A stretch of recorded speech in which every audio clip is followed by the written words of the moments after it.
In this video, we are obtaining the equation of a line passing 2 points. Previously, we dealt with straight lines with positive and negative gradients. They all had something in common. They cross the y-axis at a given point. In this video, we are obtaining the equation of a line passing 2 points. But what if we don't know the y-intercept? Not a problem. You can still work out the gradient. It is the rise over the run, as we explained in detail in our previous video. So the gradient of this line is 4/5. The equation of the line is y equals the y-intercept, which we don't know, not yet, plus 4/5 of x. The y-intercept is clearly not 0, otherwise the line would start at the point 0, 0. Our line starts at 2, 3, so the equation is y equals 3 plus 4/5 of x minus 2, because when x equals 2, y equals 3. In this second line, y equals the y-intercept plus 2/5 of x. The y-intercept is again clearly not 0.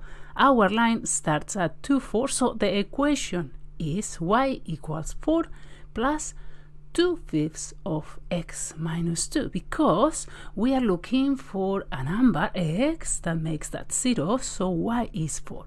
This third line starts at 1, 3, so the equation is y equals 3 plus 2/5 of x minus 1, because, again, when x equals 1, y equals 3.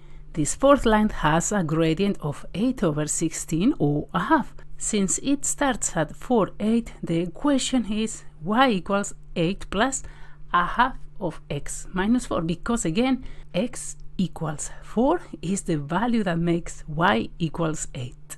Stop the video here and try this red line. What is the equation?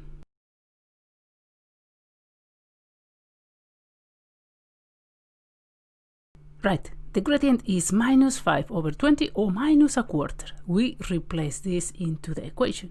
Now, we know that the line passes 8, 8, so multiplying minus a quarter by x and minus a quarter by minus 8 and collecting 8 plus 2, we obtain y equals 10 minus a quarter of x. Our line indeed crosses the y-axis at 10, so we got that right. In general, to write the equation of the line passing 2 points, we calculate the gradient as the rise over the run, y minus b over x minus a. Rearranging x minus a and adding b to both sides, we can see that the equation of the line is y equals b plus m times x minus a. For more videos on linear algebra, explore this playlist. Until next week, happy learning!